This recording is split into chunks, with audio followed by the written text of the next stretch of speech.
नमस्कार शेतकरी मित्रांनो, आपण आलेलो आहे दत्ता आठवळे सर आष्टी ह्या ठिकाणी.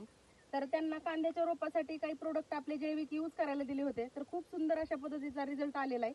तर काय रिझल्ट आहे आपण त्यांच्याकडनं ऐकूयात. नमस्कार, तुमचं नाव आणि? नमस्ते मॅडम, माझं नाव दत्तात्रय भीमराव आठवळे, मुक्काम पोस्ट वाहेरा, तालुका आष्टी, जिल्हा बीड.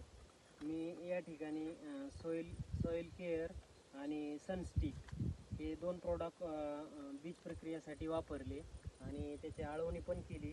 तर हे सनस्टिकचं जो उपयोग आहे हा पांढऱ्या मुळीच्या वाढीसाठी अतिशय सुंदर आहे. 1 महिन्याचं रोप आहे, सुंदर प्रकारची वाढ झालेली आहे त्याची. आणि हे हे जी सॉइल केअर आहे आणि हे सनस्टिक सर्व पिकांसाठी योग्य आहे. बरोबर. तर तुम्ही हे प्रोडक्ट वापरले, तुम्ही खुश आहेत का? हो, मी समाधानी आहे. बरोबर. शेतकरी समाधानी आहेत मित्रांनो. तर जैविक शेती केली पाहिजे. एवढे सुंदर पद्धतीचे जर रिझल्ट असतील तर प्रत्येकाने यूज केले पाहिजेत. तर थँक्यू.